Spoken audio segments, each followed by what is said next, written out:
దేశవ్యాప్తంగా జరిగిన పార్లమెంట్ ఎన్నికల్లో ప్రధాన రాజకీయ పార్టీలు విజయంపై ధీమా వ్యక్తం చేస్తున్నాయి.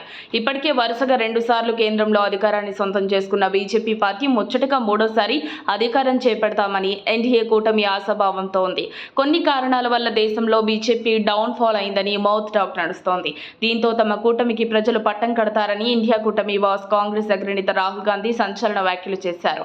జూన్ 4వ తేదీన ఆశ్చర్యకర ఫలితాలు రాబోతున్నాయని ఆయన వివరించారు. ఇండియా కూటమి ప్రభుత్వం ఏర్పాటు చేయడం ఖాయమంటున్నారు. ఢిల్లీలో ఉన్న 7 లోక్సభ సీట్లను కూటమి గెలుచుకుంటుందని స్పష్టం చేశారు.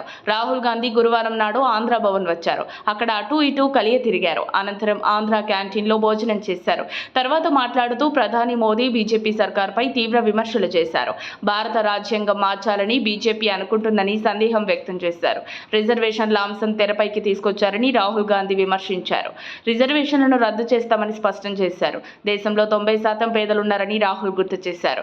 దేశంలో ఏం జరుగుతుందో జనాలు గమనిస్తున్నారని రాహుల్ గాంధీ స్పష్టం చేశారు. తమ వజ్రాయుధం అయిన ఓటుతో బీజేపీ పార్టీకి తగిన బుద్ధి చెప్పారని విశ్వాసంతో రాహుల్ గాంధీ ఉన్నారు. దేశ సంపదను తన కోవటులకు ప్రధాని మోదీ దోచిపెడుతున్నారని తీవ్ర ఆరోపణలు చేశారు. దేశ సంపద అదానీ అంబానీ చేతిలో కేంద్రీకృతమైందని సంచలన వ్యాఖ్యలు చేశారు.